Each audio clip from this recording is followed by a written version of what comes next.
This is Molly Banerjee standing outside the emergency entrance of Centenary Hospital, waiting to speak to Mr. Mike Merriman, the president of CUPE, in connection with the concerns that the paramedics have in the way they feel that they're being treated by the city.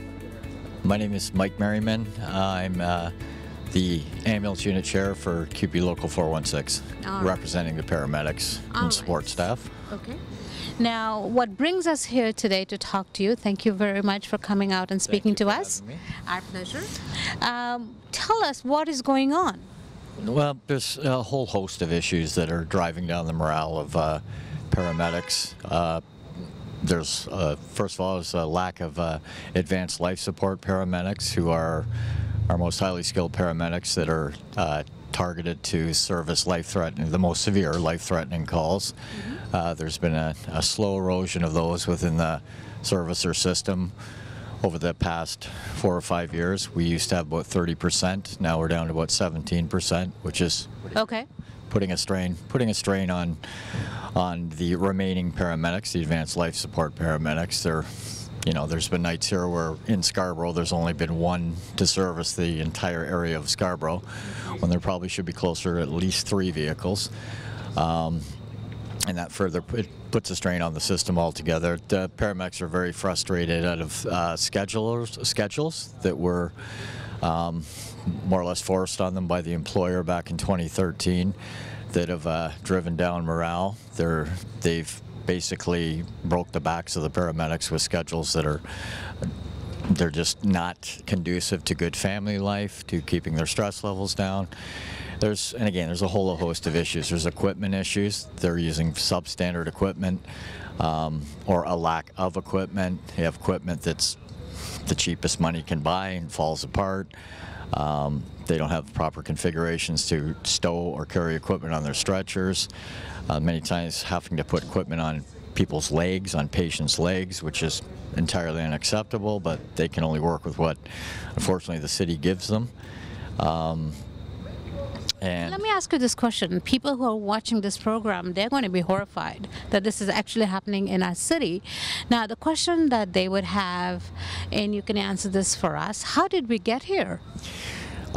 For starters, I would have to say for 10 years, there were no hirings within the service, even though we had, attrition. You always have people retiring, leaving, resigning for whatever reasons. So there were no new hires for 10 years, even though we've all seen how much the city's grown and the aging population as well. So there have finally been some hiring since then. The service has been hiring part-time paramedics. But there's just been a slow erosion. It's almost like there's been a change in the management regime too. It's run as more or less a paramilitary organization, and heavy-handed discipline, a lot of micromanaging. And if you really think about it, paramedics are a self-supervised job. No supervisor needs to come and tell us what to do. So, but we're very micromanaged, and we're held to the highest standards of accountability, and rightly so, understandably so. They're very professional. But what has this done to the morale of the people working? Well, I can tell you, I've been on 26 years, and when I started, it was, including the management too, all of us seem to be, for lack of better words, a big happy family. Now the employer has created an us against them environment, and paramedics feel, we have to look after one another because management doesn't look after us, and they don't care about us, and that we're the lowest common denominator. And if there's it always seems, no matter what happens, that they will find a way that the paramedic is responsible for whatever went wrong. That's the perception out there. So what you're saying to me is that they have no support. Oh, you hit the nail on the head. They feel they have no support whatsoever. And they don't have their backs covered? Absolutely. By the city or the employer? You've hit the nail on the head. You've hit the nail on the head. All right. So now let me ask you the big question. What do we, as the residents of the city who pay taxes, the taxpayers, need to do? You're ultimately our bosses. So what do we need to do to have this situation rectified? And I can tell you that people who are watching this are going to be horrified that this is actually happening to people who give so much to us. Right, right. So what do we as the people of the city, who are the taxpayers, need to do to help this rectify To situation? answer that question, what they need to do is to go to my bosses, ultimate bosses, which are city councilors, and to the city councilors in their respective wards, and email them, phone call them, and say, I was unaware of what's going on in our paramedic services, and I'm disgusted by it, that the paramedics are being treated this way and given substandard equipment, so on and so forth. You know, I pay my good money in taxes, and I want the situation rectified. I mean, we're... All right, so there you go. Whatever you want to... So what is it that you're holding in your hand? This is actually considered our safety helmet that we actually have to wear when we go into construction sites, for example, or when we're out on the highway servicing vehicle collisions, anything of that nature where head protection would be required.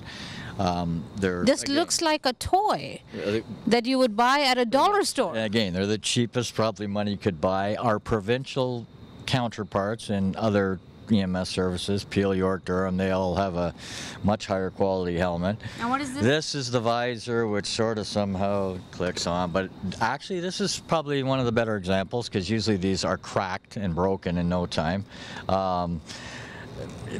Paramedics have reported they've had these falling apart in their kit bag, as we call it, that we have to carry with our equipment in, and before they've even worn it, they pull it out, it's falling apart. They just actually issued us a new bag to carry these in, the paramedics, and I kid you not, they issued a green garbage bag.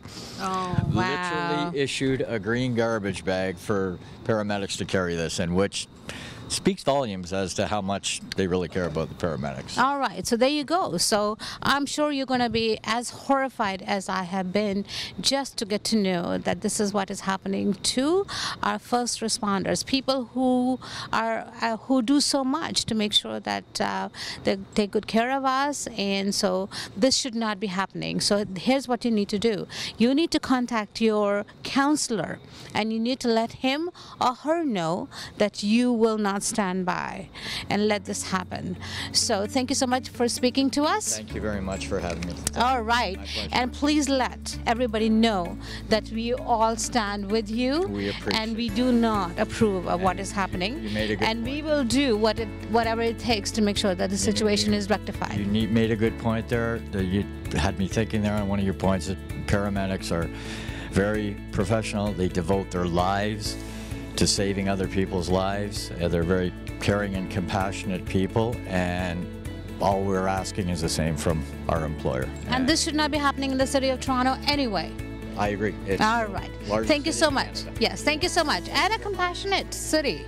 Absolutely. You know, city with a heart. Absolutely. So we need to take care of our own first. Thank you so much Thank you. for speaking to us.